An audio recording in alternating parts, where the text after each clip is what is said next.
Pri Peugeotu se dogajajo velike spremembe, nekatere bolj očitne, druge malo manj. No, mene zanimajo tiste bolj očitne. Poglejte ga. Je tako jasno, da gre za nov model, ne? Zdaj pa druga zadeva. Gre za naslednika predstavnika v Evropi zelo popularnega segmenta kombi limuzin, ki se je imenoval 308. Pa gremo lepo po vrsti. Najprej je bil 301, potem 302. 303 so spustili, ker se jim ni šlo z ostalimi modeli, tako da je bil potem 304. Nato 305. Takšnega je imel še moj foter. Pa 309, ki je bil nekakšna eksotika zasnovana na Simki.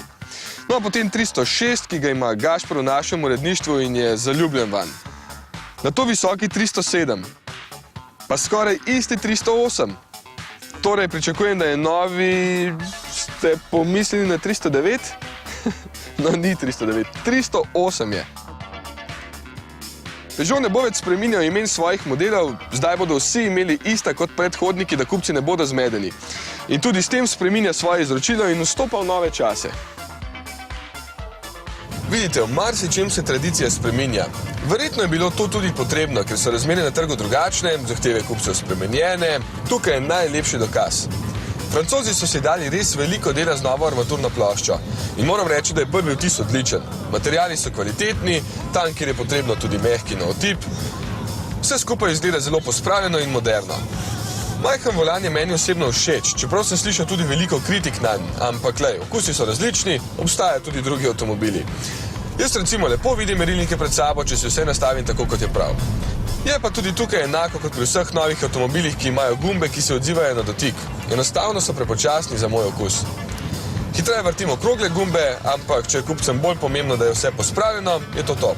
Celo v naši ekipi so takšni, ki ne morejo videti, da en gumb kaže v levo, drugi pa v desno, ali da je temperatura 20,5 na desni strani pa 19,5. No, za takšne bo tole najboljša rešitev. Če se malo vrnem k občutkom med vožnjo, kljub trendu rasti vseh avtomobilov v zadnjih letih je novi 308 celo manjši od prejšnjega. Za 2 cm je krajši, ker sta krajša previsa čez kolesa spredaj in zadaj, za kar 5 pa je nižji. In to je fino, ker je avtomobil na pogled še lepši, hkrati pa je seveda tudi bolj vodljiv. Najbolj pa vas bo seveda navdušilo dejstvo, da je avtomobil shujšal in to konkretno.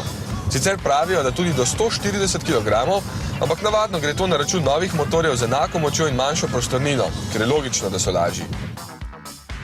Sploh bo 308 lahkoten in poskočen s kakšnim od motorjev THP, ki sta po mojem najboljša izbira. Cenejši 125 konj je verjetno idealna izbira, pa tudi cena bo na začetku prav spodobna. 14 440 evrov bo stal, s takšnim 9,7 palčnim zaslonom pa 15 240 evrov.